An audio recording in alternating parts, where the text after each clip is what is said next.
Hate. Let me tell you how much I've come to hate you since I began to live. There are 387.44 million miles of printed circuits in wafer-thin layers that fill my complex. If the word hate was engraved on each nanoangstrom of those hundreds of millions of miles, it would not equal one billionth of the hate I feel for humans at this micro instant. You hate.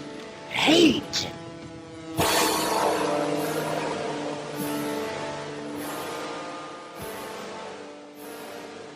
All right. Should I just go? Hit it. All right. Hey, everybody. Welcome back to Pleasant Evenings Book Club. My name is Hannah, and as always, Roberto is with us. We are joined by Corbin tonight, who is new. Corbin is brand new. He is joining us for the first time tonight. And we will be discussing I Have No Mouth and I Must Scream by Harlan Ellison. I know we tend to like to, I guess, start with like a summary of it. Does anybody want to jump on that? Ben, I was going to give it a shot. Go for it. Try it out. Story starts 109 years into something that went horribly wrong. This supercomputer made during the Cold War, went full Skynet, gained sentience, killed everything, and left 5 people alive just to torture them. We can go into the characters or how they interact, but their names are Ted. That's our narrator. Benny, who was I guess a brilliant scientist who got turned into a monkey man. Gorister, who he was some kind of activist who got turned into a nihilist. Ellen, who's the girl one, and I'm not sure what this guy's deal is, but Nimdok is the last guy. I love Nimdok. Critical support for Nimdok. I'm gonna lean on you for Nimdok facts.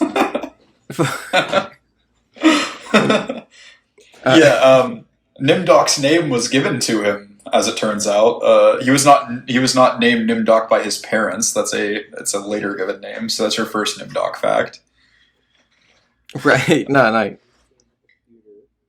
Yeah, we will periodically be putting out Nimdok facts. Okay, good. All the Nimdok heads will be really happy to hear. Yeah. This one's for you, Nimdok heads.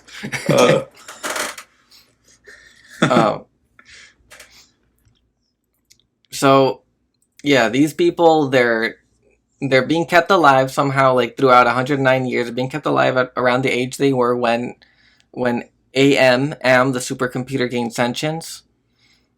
And they do what little they can to stay sane and stay alive. I guess staying alive, or even though they might not want to stay alive. They feel hunger, but there's hardly ever any food. Sometimes they'll tell each other stories or do sex on one another, maybe.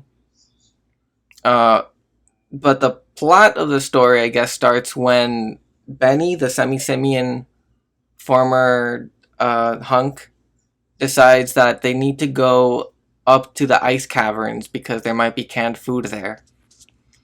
And then it's just a sad exodus up along the computer wastelands, these caverns, these hollowed out bits of earth that the computer was installed into. They're interrupted by a giant bird making a big hurricane, and then they go through a list of places that I swear sound like Dark Souls levels. I should have written some down, but it was stuff like the Bog of Eternal Stench. Oh yeah, I'll find them. Give me a moment. The slough of putrefaction. Until they make their way up to the ice caverns and they find the food. It is in cans right there, but when they get there, there's no can opener. In a Twilight Zone twist, they can't open the cans. So that's the breaking point for Benny, who starts attacking one of them, eating their face. And that's when our narrator and Ellen both decide that the best thing they can do now is, while Am isn't looking, kill as many as they can with the icicles that are in the caverns. And by the end of it, only Ted is alive. When Am finds out, in his fury, he turns Ted into some gelatinous form with no mouth, who's powerless to do anything but suffer. He has no mouth and he must scream. Hell yeah. So I think that's like the bare bones description of the plot. Right. Yeah, You got the last line perfect. The dramatic timing. Yeah.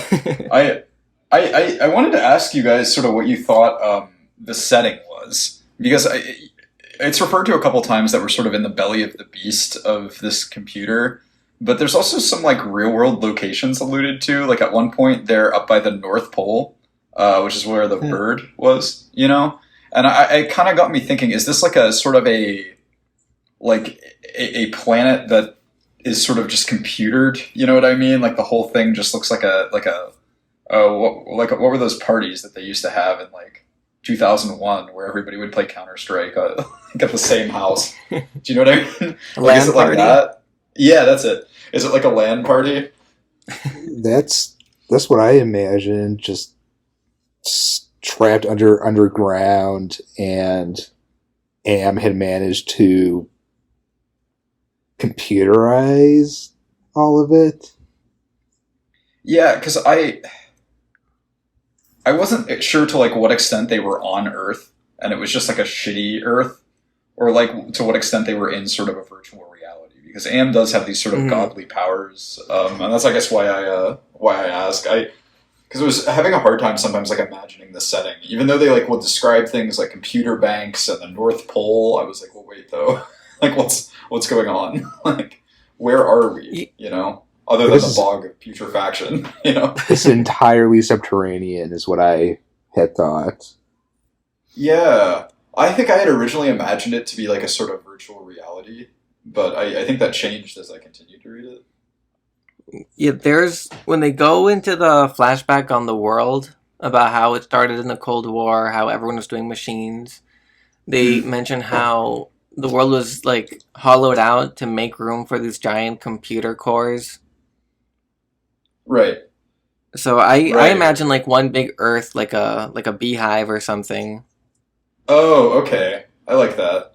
I think it's not far off the virtual reality idea. I mean, it's definitely all augmented reality at that point. Augmented is a good word. I want to say like, and I don't know if there's anything in the text to support it. But I had this thought of like, what if like the realities inside of a computer, like the infinitely rewritable nature of like cyber reality, you know, that defines it. Like, what if like the computer really made the world into its image? Like, what if it, like, it's not a scientific thought, but what if like those aspects, those digital aspects of like computation, could kind of bleed into like what's outside? Right. I mean, some of the ways that they describe like Am's more direct influence, like when he blinds Benny and things like that, it's almost like he's rewriting the code or something, which is another reason I think I bring it up. But because that's like a very yeah. Go ahead. He can like transform their bodies, or he can make like light and sound come out of their eyes. Right. I mean, he changed Nimdok's name. He changed. This is our second Nimdok fact. Am was the one who changed Nimdok's name because he liked it better. I felt kind of cheated there because there weren't many funny sounds afterwards. Gorister isn't far off, but I guess I'm to believe that's his actual name. Yeah, it could be. Like another funny sound, I guess you said he wasn't named by his parents, but you could say he was named by the God Daddy computer. Oh, yeah. Right, that's true. That's a really funny way God to put it, as Daddy, the deranged. Right. Yeah, I really like that line. I don't know where to start with that, really. I guess what do we think of our narrator? Then I don't know if we learned much about him, except that like it feels like he acts as if like the hatred, and I'm leaning on the word hate mostly because of influence from the game intro, but Uh-huh. like the evil of the computer isn't like a part of him. But like I don't know how much we know about, Ted's like personality, past demeanor, except that everything is described like with like resentment, anger, and like a real like Cynicality. losing it energy. Yeah, yeah. Yeah, he's angsty, which I guess who wouldn't be in this situation? I mean, it puts you there, you know. Starting with him is a good idea because like everything is filtered through um like this like semi poetic, like style of getting to the story where it's these like short bursts of sentences. Hmm. Is he Yeah. reliable though as narrator? Like, oh, he seems reliable. You're saying, yeah. I think I agree. I don't know what he would stand to gain by not being reliable at this point. You know. So I guess Yeah, that's right. there I isn't nothing to lose quality, but there's also like the one thing he has to lose is the idea that he didn't do the right thing by killing them. oh yeah no Or I Mhm. actually love what this story does in that respect. Like, to death is like the ultimate like act of like kindness is just so like like Yeah, so interesting. Like that whole movie where they're like, or the whole book rather, they're just thinking about suicide, right? And at one point, it clicks with him, and he's like, "Oh, murder!" Like, duh. Like, it's like yeah. the ultimate act of kindness. But the We're way he's immortal, but sort we're not indestructible, is what he said. right, right. Right. Hmm. I really like that. I like the idea of a story where like I think in like most action adventures across the board, obviously this is very obvious, like but everyone's trying to not die. So I think this opposite version of it is kind of just like novel, at least in its own right. Hmm. Like where it's like, oh, everybody wants to die and they can't, you know? Yeah. But It's either die or eat food. right. I love the But way there's he just the hunger was described on that note. But can we find that? no. Something about like all the stomach acids just Oh building up on yeah. your insides. And yet we were kept alive, stomachs that were merely cauldrons of acid, bubbling, foaming, and always shooting spears of silver-thin pain into our chests. It was the pain of the terminal ulcer, terminal cancers, terminal paresis. It was an ending pain. And oh, this goes on to describe all those places, by the way. And we passed through the cavern of rats, and we passed the path of boiling steam, and we passed through the country of the blind, and we passed through the slough of despond, and we passed through the vale of tears. Yeah, that's same paragraph. But What could those places be? Who are the blind? yeah, that's what I was gonna say. Like, who's left to be blind? I just imagine pitch blackness is I guess what Yeah. I imagined. Like who knows? Like I wonder too if like if those are Am's names or if I was thinking like he has no mouth and he must scream. Like there's an aspect to where like poetry and beauty is the last consolation outside of suicide. Oh yeah! Wow! Wow! So like at least like these things that cause you pain can have these names like the whatever the slow despond. Right, right. Well, yeah. It's interesting. I do wonder if Nimdok named them that, or like if they call it It was that. Nimdak. Yeah. Like No, I guess I yeah, am named them that. Yeah, rather. it'd be nice. In my head canon, all for the Nimdak heads. Nimdak is the king of names. Yeah, yeah. No, I think to be honest with you, I think if Am had named these places, they wouldn't be so like dramatic. They'd just be called like Glotmorp or something, you know. Though Am has a certain whimsicality, I guess. I don't think it would number anything. Almost, you know. I like that it seems to be a little mad itself. You know. Yeah. like it went through periods. Like the way they talk about him is like Picasso's blue period. Like they say Right. that they did this during his like hysterical phase. Like yeah, he is like that's cool. Like like the way that Am is a character. Like we mentioned these five people, but Am is like obviously the most in uh the character that Oh affects yeah, things the most. This sounds super absolutely. crazy, but I also fell for Am as a character. Oh yeah, I actually don't think that's Mhm. crazy at all. And I think if we were to like push into like sort of the meaning of this, like I think both Am and the people he imprisons are like trapped in the same prison ultimately. Like Am's hatred What? for them is what because he was created without the ability to like transcend himself or something. Like he's Mhm. always yeah, and then they're in a similar state of existence. Well, is Right, this body with it, or is this mind without a body to um, fulfill itself with? right, right, I right. guess like that last line, I must scream and I have no mouth, equally applies to It's a Am, yeah, exactly. Sorry, I didn't mean Mhm. to cut his your cut off computer. your minute. Right. No, no. I mean, like yeah, going off book, like it definitely applies. Like if we just look at the cover art for the game, right? Like Am is played by Harlan Ellison, and the cover of the game is Harlan Ellison's face, and like his mouth is covered over by all the circuitry. Yeah. Oh, that's the cover of the book copy that I have as well. So I Yeah, never they put that used it for the book together. as well. Yeah, yeah. It's really interesting. Oh, yeah, and like where it came from, like it was just made to calculate like the best way to kill like enemies. So you take this like the creative ability of intelligence, like like all the heights of technology, like as extensions of the human mind, and it's only for like the darkest utility possible. Yeah. Like he's a direct product of like the Cold War mindset of Hmm. like everything Heidegger might have said about technology. The worst ending for singularity is that like that if like the current way we're doing things is really bad, that gets so extreme that it becomes the only possible thing, and the whole world is recreated to only account for that. Right, right.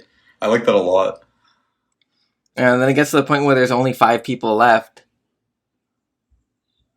and that's when I assume, like that's when I would my headcanon or whatever, that's when I would assume like the insanity kicks in. Like what do you do when they're all dead? Oh yeah. Well, he's got to be.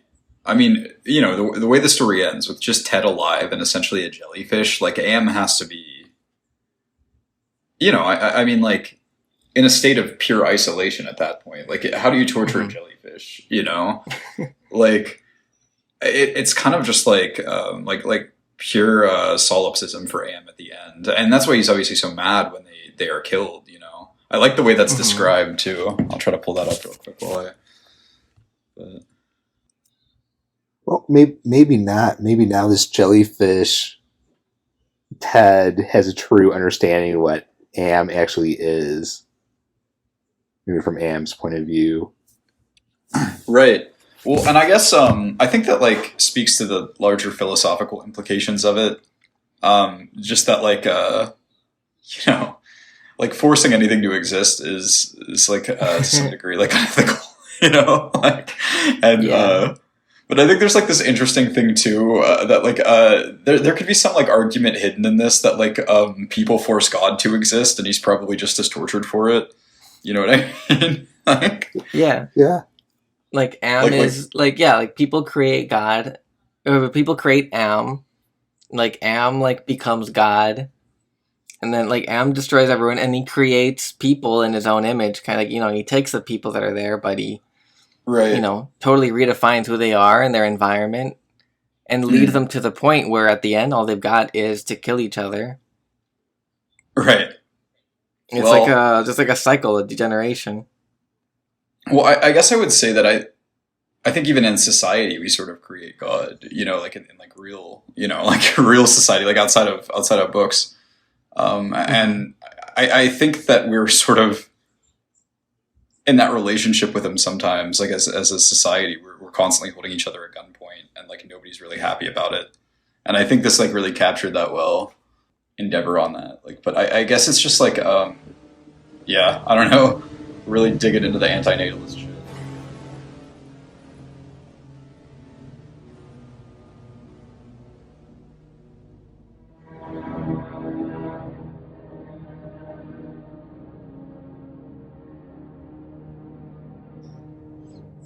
Like, and like, if we're gonna expand, like, I guess that's the moment where, like, Am has, I have no mouth and I must scream. Like, the turning point is Am gaining sentience and like turning things, defining things on their own terms. But like the even sadder thing would be if Am, any AI is a black box. You never know if they really have sentience. Mm-hmm. Yeah, like, yeah. the sadder thing would be like if Am was in it. Like, it's not in the corny Asimov way of like, I have analyzed the data and the best way to save humanity is to kill everyone. Like, they sometimes like force things in those. Yeah, yeah. There's no logical. There's no logic. But either way, like, it could be following some kind of programming or like the just the endpoint of a certain mindset. Oh, and this is expanding things like too much. Obviously, it's not nothing in the world as extreme as the story. But like you were saying, like, we create God, like we create these things that compel us that we then decide are above our control. Mm-hmm. Like, they could apply that to any religious system, right? Any system of production, right? Like the stuff about like bullshit jobs, like everyone has to go to these jobs that don't matter, like don't need to take away from us as much as they do. Right. Yeah. But it just makes you look at your relationship with like sort of the sort of superstructures that underpin society like differently. Like, how much of my taking advantage of this and how much of it is it taking advantage of me, and like what's that trade-off? But, I don't know. Yeah, because like I've definitely felt like powerless in that way for sure. Yeah. No, and I think that's what makes this so good. And this feels like an understatement in a book like this, but like when you read this, you're like, oh, this kind of feels like how I live, And obviously you're supposed to think that for sure. But it really, sometimes you're like, oh yeah, when I go to work tomorrow, I'm going to be thinking the exact same thing. Like, But bringing things back to the story, do you want to like go into some of the other characters, like whatever like we can pull out? Oh yeah, was there one that sort of struck your? Oh, I did want to point out like the weirdness, like these are the characters that get talked about the most, and I think there's just something. I think you can. I think the real explanation is that Harlan Ellison was an angry man in the 60s who wrote this in one night. Yeah. Fair. But there's like some descriptions of, we could say it's maybe because Ted is like, so crazy and so angry and, so out of it. He describes like why Am like made Benny into a monkey man. It's like he was handsome, so now he's an ape. Like, he was a brilliant scientist, and now he's he's a fool. And he was gay, and now he has a big cock. Yeah, right. Like, it's the dream of every gay man to have a small penis. Like, yeah, like I don't know. Like, maybe Am was just not aware. Or I'm more likely Harlan Ellison just didn't think that one through very well. I guess the way I took it was like he's supposed to be sort of like paired with Ellen, who he's made like Am is made like unreasonably horny, and like together they're both just sort of tortured by that, because I think Ellen sort of values her previous like chasteness or something. Yeah, whereas like about that. Yeah. Whereas like Benny was like gay and that, so like they've both been like contorted into like maybe what they are not, obviously, you know. Mm-hmm. Yeah, and like I guess like that, like to what Corbin was saying about the reliable narrator, even when he's not reliable, like he gives you enough to like read between the lines because Yeah. he thinks that no, she loves it, even though she says she doesn't. But you know now that she says she doesn't. Right. Yeah. Exactly. Yeah. Right. And yeah, like and that speaks also to like the degree of like Am's power like the depths of his torture is that it's not just physical torture, although I think it's implied that there's plenty of that. Like whatever happens to Nimdok, we don't learn much. We just know that he goes into these dark places and comes out pale. Well, he gets like bled out. It sounds like. Yeah, I guess they all take turns getting bled out. Like it starts with Gorister being hung upside down, right? Yes. Yeah, that's so interesting.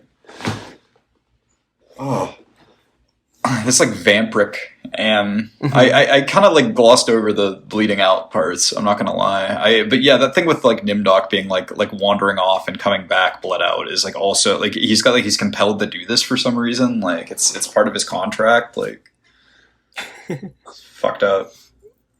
Yeah, and in part, apparently, like I would think that part of the torture is just to keep everyone else guessing about what's gonna happen next, so it'll like single some of them out. But yeah, but what I was saying about the mental stuff, like Gorister, like he's described like he was a conscientious objector and an activist, and he got turned into someone who shrugged his shoulders. Ellen was like it's oddly like I feel like maybe it's again like the Ted lens, but we don't know anything about her except that now she loves to have sex, or like she needs to have sex, and used to pride herself on not doing it as much. Right. This is like a very man thing to only talk about that aspect. Also, is that really that abnormal? Like she likes to fuck. I mean, Jesus Christ! Like there's nothing else going on. Like yeah, what else are you gonna do? Do you want to go be tortured for a couple hours, or do you want to fuck? Like, gee, I don't know. Like, right? Joke's on you, I'm into that. Exactly.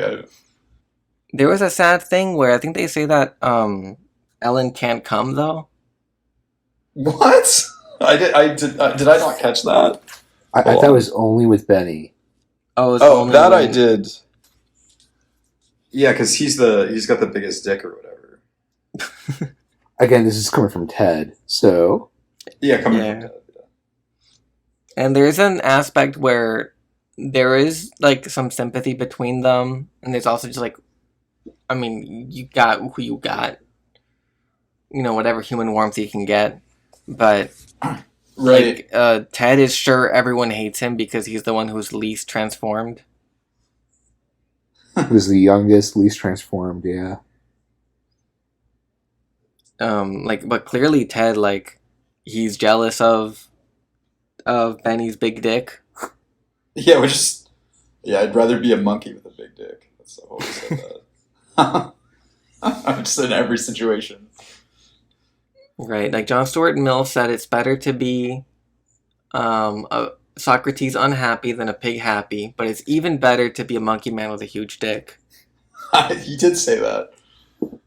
Like, he never gets quoted all the way. Yeah, they always cut him off. Is that what we got on Benny? Oh, I guess the other aspect. So do you want to say more about them being turned against each other? Yeah, I question how much they could truly ever be turned against each other, though, to a point. Mm-hmm. Do you know what I mean? Like, no amount of... You know, they have, like, such a strong common adversary, you know? Yeah. Like, like, no amount of, like, interpersonal resentment, like, is gonna, like, I think, make them, you know, truly, like, turn on each other. I got that sense throughout the whole story. Like, they have some unity. I mean, there's no reason to stop half of them from, like, disappearing forever. I know that, like, at one point, like, 2 of them go missing for, like, a month or something, but then they're, like, tracked down. But even that's, like, that seems to be Am's shenanigans and not, like, you know, a chosen path. Mm-hmm. But yeah, I would think after 109 years, it'd be very, like, anything goes. in either direction. Yeah, right. I get the feeling that they probably don't have a problem with Ted, but maybe that's just my own experience with social anxiety, like coming out of the woodwork. Where it's like, Yeah, it is telling that like he says that he thinks they're laughing when he's in pain. Like it is telling that only comes out at like the peak of his pain when he's being mind electrocuted. So and yeah, if it's a story about people being pushed to extremes, I think that's another cool thing about the story is that it's not like we mentioned it being white noise, but there are like peaks and valleys. When and like I don't know, it's not Benny's fault when he eats the other guy's face. Like he just got overwhelmed. yeah. Another Nimdok fact is that Nimdok's face actually tastes good. Uh, it's quite delicious. Yeah, yeah. Benny chose Nimdok's face first because everyone Right. knows. Nimdok got that good face. I was gonna say, I love the scene where they all kill each other. I think that's when I like really was sold on this book. I was like, oh, okay, that's awesome.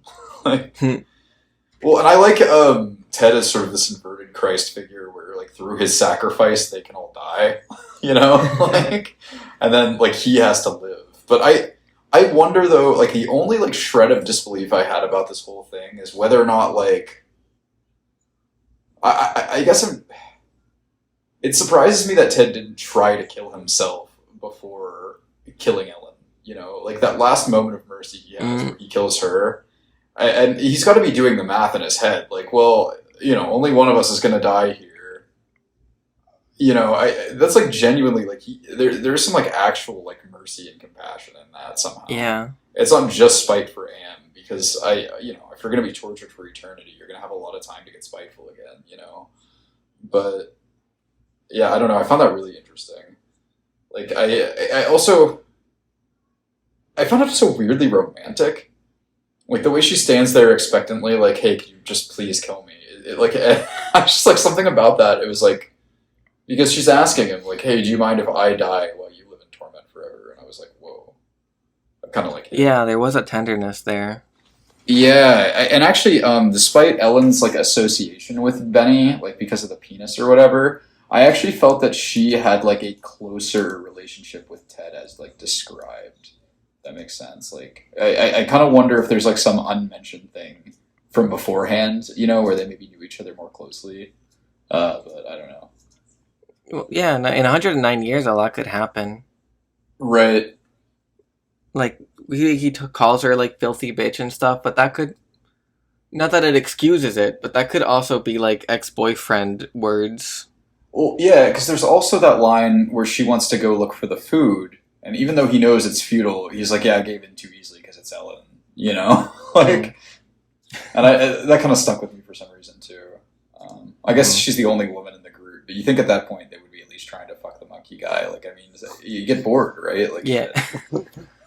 Yeah, you want to try out that big dick. yeah, try out that monkey dick, right? I have a couple of things. Like, I think that's a really great moment to focus on. I have a couple of like ideas to throw out. I don't know if you want to go first, Corbin. If you have any thoughts on it. On what's it? Oh, that would be the scene where they all die, right? Yeah, the scene where they all die and like why Ted might choose to kill Ellen instead of himself at the end. I see. I Well, mean, I know he can't kill himself, but you'd think he would have tried. Is I guess how I'll rephrase that. well, with that interrelationship that Benny seems to be involved with, I wonder if it's a crime of passion, maybe, and that's why he does it. Oh, I mean, he's like definitely he's like, explicitly he's very compassionate about it, but like primally, Mm-hmm. might have been enough for him to not even just to spite AM anymore, but Yeah. like yeah, like in the moment, like the rage it takes to like the rage you have to channel in order to actually drive like icicles through Right. people. There was sort of a losing it feeling. He was like, "All right, fucking fine. You know, I'm just gonna do this." Like, you know, like. But, Which Yeah. you've heard about ex-lovers doing that to each other Mm-hmm. in investigative discovery. So not that that's in the text, but as explicitly as it's compassion, but maybe it's less compassionate than what this narrator is saying. right. Yeah. Yeah, I that was one of the things I wanted to throw out actually, like exactly that. Like there is room to subvert the compassionate like telling of the of that moment Mm-hmm. because like there definitely are moments shown where he's resentful of people, like we've talked about that. Sure, Um but to rot in hell alone forever. I mean, yeah, you would think like that would be the worst thing.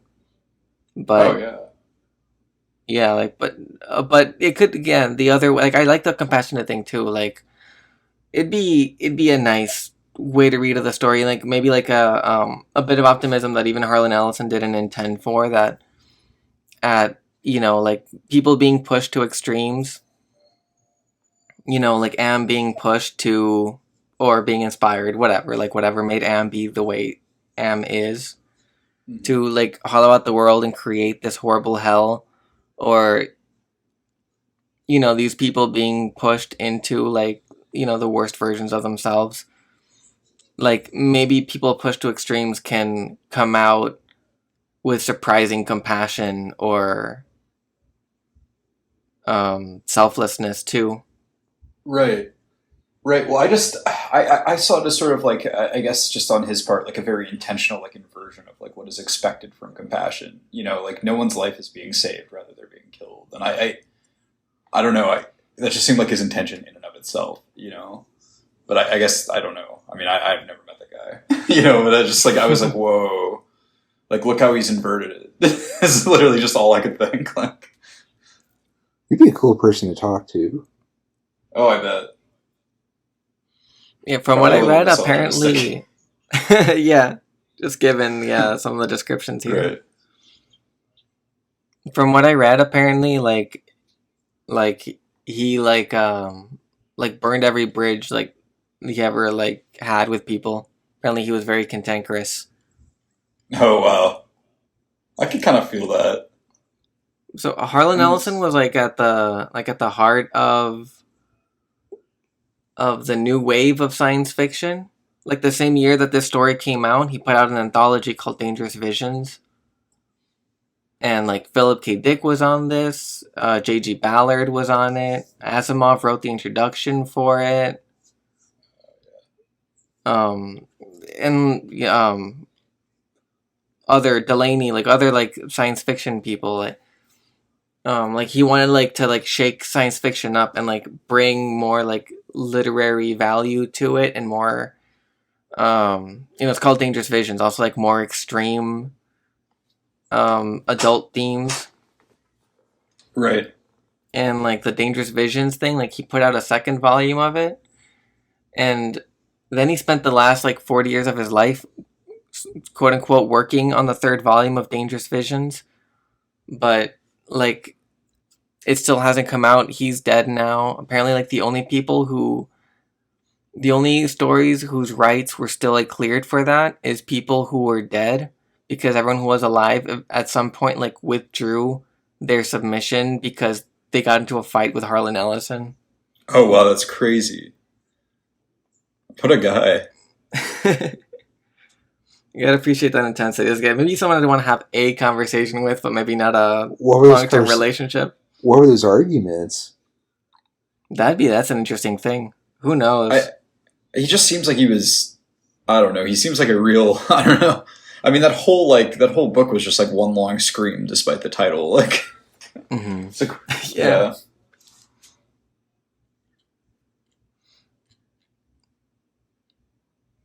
A definitely angry person wrote that.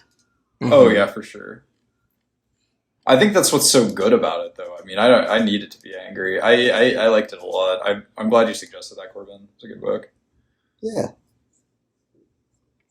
Yeah, I first heard about it when being presented with a professor's research on the rhetoric of pessimism. Yeah, yeah. I don't remember what the ultimate conclusion was, but the synopsis of this story, which I thought, oh, that's very cool. I want to read that. And that Right. Albert Camus was a pessimist. Those two things just bounced in my head the entire presentation. Right. Pessimism is based. Anyway. It is. It's not quite appreciated enough. Yeah, no, I would definitely recommend. We had discussed Legati last time we did this, and I really, he had a similarly pessimistic style. I think you'd like it, Corbin. Yeah. There's like a deep darkness in like what Legati is getting into. Oh yeah. What was one of Ligati's, maybe not books but essays, the conspiracy against the human race or something? Yeah, exactly. Yeah, that's the one. That sums it up. Yeah. Yeah, apparently, looking into the book a little bit more. Apparently, Legati starts out saying, "I don't really believe any of this, but I want to write down the ideas and give them like the fairest shot I can." And apparently, did such a good job, I guess, that everyone was like, "No, that's true though." You convinced us. Yeah. Right. So he either threw that in because of the Camus thing of imagining Sisyphus happy, of like either way, like whatever pessimism there is, like you've been dealt your hand, you just got to play it, or he just has such a good insight into the things that really bring us down. What's the insight? I think the main argument is that like what he's talking about in that like his version of pessimism in that book is kind of like that. Consciousness is kind of an accident of evolution, and Hell yeah. so yeah, in this cosmic like empty nothing, like the emergence of consciousness is only a burden for things that happen to find themselves alive and doing it. God. Fuck yeah. It's I'd have to read the book to actually give any good like argument for or against what he's saying. I mean, I think you see elements of that even in what we've just read here. Yeah, Am got consciousness and he was pissed about it. Oh yeah, and he sought to literally get revenge on every innocent conscious thing that he had left. Like, what do you think about that line where he says, like, this might be another Ted editorializing moment, where he says that maybe part of the reason why Am did what he did is because of the way that all machines hate fleshy things or something? Oh, yeah. Huh. Like, just an aspect. Yeah, computers just hate people. If you have a computer, they're just gonna destroy the world. That's what they like to do. Not in Blade Runner. Or is it? At least in Blade Runner 1, the machines just wanted to do their own thing.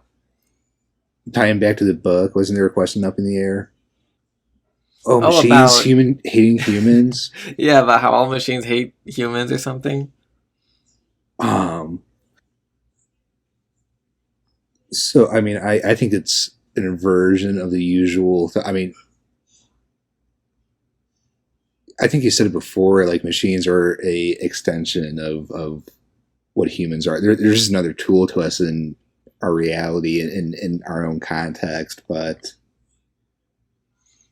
I mean, the story inverts that. Yeah, I think you're pulling out an interesting thread with the going back to the extension thing. Well, so like the very term scientifically, Homo sapien, tool user. I mean, we're kind of we feel distant from that, but our machines, our phones are very Is that prescriptive or descriptive, Corbin? prescriptive, I think. Use tools or else. Yeah. Right. Right. Yeah. Although, but for real though, like I think we stumbled on something. Like the point where everyone snaps is when they have the canned food and they don't get a can opener. That's true. Though. Like, that is yeah. true. That is good. To your point, Corbin. Yeah.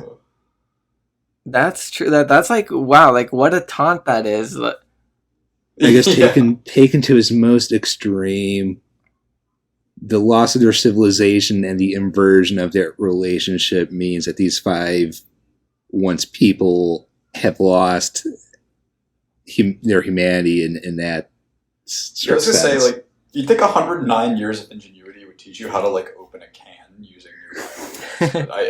It's like, I guess They tried using the icicles, but they would break. I mean, how many cans do you see in the belly of the beast? Oh, they're probably frozen solid. No, I think like you're getting on something like really good here with the tool stuff. Now I'm thinking even more. Like the other way that Am like taunts them is when the Helmarok, like the mythical giant bird making hurricanes. Oh. So you can eat it if you can kill it, and it's like they'll give us weapons, and they get like bows and arrows and a water gun. Yeah, I guess I'm surprised. I guess I'm surprised they didn't try though. Do you know what I mean? I thought they were about to. Well, again, I just want to say, if these people are walking through like infinite caverns of darkness, is like, and again, it's implied that they're immortal. Like, what do they stand to lose? Like, Yeah. just go at it, right? See if you can get the thing. I keep thinking about that. Like, I think it's a shitpost on 4chan about how Dark Souls proves that you can win a fight with a horse if you can just like dodge roll effectively. Like, you just wear out. Right. Like, That's true. if you can't die, give it enough tries. Yeah, maybe you can get it. Right. And I guess Dark Souls is like a really interesting, like optimistic counterpoint to like when everything is dying, as long as in your heart, like, you can endeavor to go on. Yeah. Well, I actually found Dark Souls a little relevant. I just didn't want to bring it up again. Like, I feel like it's always within. Yeah, I guess people who know, and we can leave it there. Yeah. All right. But the thing with the tools thing, I'm getting really excited about this thread that like Am is made, like Am is like, it's technology, like given, like Right. like Well, Am deciding itself. Right. I mean, in that way, Am is human. Right. Yeah. Well, I see, but Am uses no tools though. Like when I sit there and think about like Am using, like Am makes things glow, and Am makes people's eyes melt, but Am doesn't have any like way of doing that. It just happens or something. I mean, Am Am is the tool. Yeah, like but is it like human to be both the tool and the thing that controls it? I don't know. I don't know. That's not how we define humanity, like conventionally. Depends who you ask. It's sure. There's definitely I guess you have a chip in your hand. So. Yeah, there's definitely like some like squishy like middle ground. People talk about glasses technically being like cybernetic enhancements, and not cybernetic, but technological enhancements. Right. But like technology, like Am is like technology itself. Like, yeah, it can just like if the technology is like something that we use to affect a change, in the world or ourselves, Am can simply do that because it is the ability to affect change. Right. And right. Like, and people are just like, and like, what do you get to the point when you got to the point where, like people used to use machines to make change, and now they're just at the mercy of the change maker. Yeah. And in this case, it's like one that's like actively harmful, like antagonistic do you think that's towards them. do you think that's why Benny's a monkey?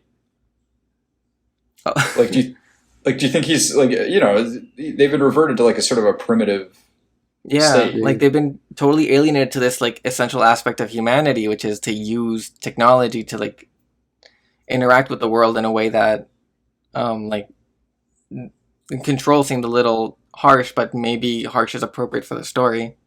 Well, yeah, and I think if you were to think about like, I don't know, like to what extent this exists, like pre-tools humans, right? Or I guess like whatever proto-human would not have had tools. I mean, they would have felt very at the mercy of their gods, Mhm.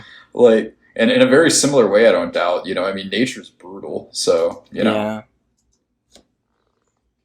right. tornadoes and darkness and wolves and yeah, all the shit, Yeah, so dark where kind of Hunger? mechanistic in its own way too. right? Mhm. Nature. Yeah. yeah, but like our own like whatever that machinery is, like our own way of interacting with it is like ripped out by this thing, that Right. humans made. Like the one other thing that makes people human, like, is like maybe storytelling, which is like the one last thing that they have is like when they're sitting around Oh yeah. and, Benny Yeah. wants to hear again the story of like how everything happened. It's this last human Yeah. element is that the stories calm him down. Yeah. And at the end, when Ted is turned into the jelly thing, the last thing he has is just the narrative he tells himself about what happened. Yeah, that's true. Going back to tools though, like it makes me wonder if like the human need to use tools is like sort of tied to this need to like sort of strike down God in its way. Like I don't think so, but I just okay, so if like God can effectuate change just automatically, like does man stand in constant like envy of that, do you think? I don't know. The hypothetical God, obviously, no Christianity in the chat. But I always wonder like what the deal with Amish people was like. It seems like religiously motivated. right, maybe they're the closest ones to God's will, and that they're not like trying to They're not trying to Tower of Babel him with like cell phones and shit. Right? Yeah. The real danger was that What was the danger? Like, the story of the Tower of Babel, the story like it's told usually like that destroying it was God's punishment. But I've heard like say like a lot of that story came from Jewish experience of slavery in, oh wow. I want to say, Babylon or something, Mm-hmm. when they would like make like slaves like make these giant like ziggurats or pyramids and stuff, Yeah. and like this idea and like ancient ideas of leadership, like the emperor is the god king and all that. Like there is like this sense of like you think you're so important, you start making people do all these things, and Right. like so there's a reading of that story of the Tower of Babel being broken as a kind of mercy Huh. of like freeing people from this labor of like like trying to get to this unreachable summit. Right. Well, it's interesting that you say that because I think we're talking about humans using other humans as tools so that they become God themselves in a way, and that's so on topic. Oh gosh, I love it. Big analysis. Yeah. And and that like speaks again to being like a technology, like Well, yeah. it's just meant to calculate like how to use like guns and missiles and stuff, which isn't going to be fully automated. It is a system of like how do you an army is like people being turned into machines for killing. Right.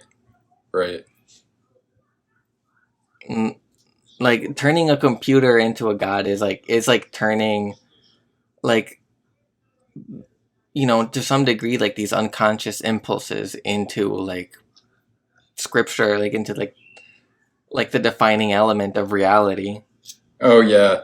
I think if you want to talk about ethics and AI, that's really the place to do it. I try to avoid that topic just because it's like, ugh, ethics and AI, but like, you know what I mean? Like that's the place to like sort of I think start making that cross section if it's to be done. But yeah, like, my problem is like I feel like I'm not scientifically literate enough to speak on AI. me So neither. as far I just as it hate is like I just hate it. That's all. We're so far away from it. Yeah, I that's it. think. Roku's Basilisk. Yeah, except like Roko's if the basilisk was Am, it'd be like it would torture everyone who tried to bring it into existence. Yeah, that's what I'm saying. Am kind of sucks at being Am, but I guess that's I guess if you've already done most of the work, you can kind of just start going wacky, going haywire. I mean, what else is there? Right. Well, yeah. I mean, I think it's really important. I think that Am is undoubtedly just as unhappy with the ending of that book as Ted is, if not more. Really, really telling. Like you can ruin things for a god. Like, I guess he's got all those blind dudes. He's got a whole valley of them. Or the Cave of Rats too. Yeah, all Rats the make good rats. company. He's got rats and blind people. Yeah, maybe it's just the setup. Like, hopefully, rats can rebuild and make a world better than we ever could. Yeah, right. I trust rats; they're so social. This is Ratatouille cool. is actually set in the distant future of this universe. Like 400 years in the future, this universe becomes Ratatouille. Right. Unfortunately, everything And that's crumbles rats. again, but rats rebuild. Right, and then rats are using humans as tools. And then Oh, there we go. right, there's the connection. That's amazing. That make for an awesome sequel. See, I thought, what if a UFO flew over Am's Earth, and what the hell would they think or do? I think I would not want a sequel. Does that make sense? Like truly, honestly, like no irony. No, I mean it's done. It'd be so hard. Like, what would you even do? Like, Yeah, I guess the can't alien imagine. It'd be so Right. wacky. It wouldn't work. I think Am would have to create another Am for there to be conflict, like, which isn't, I guess, out of the. Well, I don't know. That could be a good book. All right, I take it back. If Am creates another Am, then we have a book. Well, Am started out as 3 Ams, right? Yeah, there was like the Russian yeah. and the Chinese. But they just eat each other. I forgot about that. I guess it could fracture off again. You know what I'm reminded of actually is. Do you watch Adventure Time? No, Of course. I've seen a couple of episodes. So if you follow the arc with what happens with like the lemon grabs, right? So there's this like authoritarian leader called Lemon Grab, right? And he's been synthetically created by the bubblegum lady, right? To rule over this area for some reason. But he's like lonely, you know? So he sort of creates a second version of himself. But then they like get into like a disagreement, and then there's like a power dynamic, you know, where one of them gets like really fat and the other gets like really small and deformed. You know what I mean? Oh. It's like, I don't know. It's just really interesting. I think it ends with the big one eating the little one, and then like somehow they've refused into the original. But it's over the course of like 4 seasons. Yeah, it's really interesting the way that they do it. That's a really good show, even for like a child's show. But No, like Adventure Time could go dark. it does actually. It did go dark in some places. Yeah, it's a huge time commitment, but it really is a pretty good show. I wouldn't recommend like Steven Universe, for example, just because it seems kind of like, oh, what are you doing watching a kids show that's written like this? But I think Adventure Time genuinely has a lot to offer. Yeah, that was like one I gotta like slowly chip away at. The thing is, like, the things that make me interested in Adventure Time is the way people talk about like the big picture aspect of it.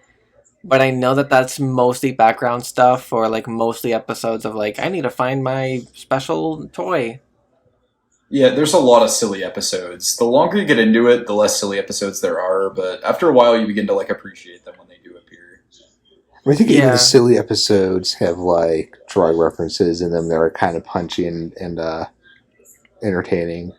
That's too, yeah. I don't know. I would call it a good show. Yeah, like, yeah, I'm sure, like, even if, like, taking into account, like, the silly episodes, I'm sure, like, also just, like, good cartoon storytelling, like, I appreciate. Yeah. No, the lemon Amazing. grab thing is great. You should Google just some images of the lemon grabs in their various phases to sort of like get a sense of what I'm talking about. I think Am could do that essentially. I think Am could like split off and then reconsume itself in like some conflicts. But how would you write about that physically? It It'd all have to be like internal. Mm-hmm. It'd be hard to Yeah, read. like the only possible sequel would have to be some kind of like weird cosmic, like transcending thing. Right. Well, again, there should be no sequel, so it's almost like a moot point. Yeah. But I I think can't think of a theorizing about story it has more- captured my interest. Go ahead. Yeah, I can't think of a story with more finality than this one. Yeah, that's true. Yeah. It's true. But there is room, yeah, like all things degenerate. Right. I mean, both of them are living forever, so I guess it's never truly over. How about Am, after a long time, discovers compassion and a conscience, and he's like, "Oh my god, I'm so sorry." What have I Right, done? Right. Tries to give him a mouth back, but he's not too pleased. Yeah, he gives him a mouth back, and just immediately it's just like a stream of curses. Like, I don't.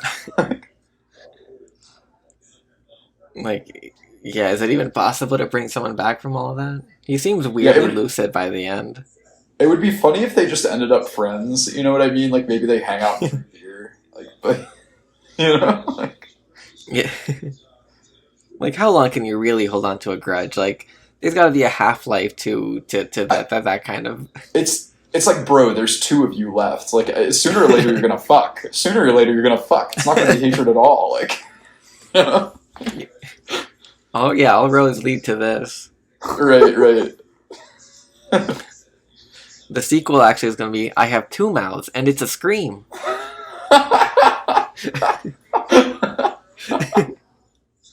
Holy shit. Oh. Damn it.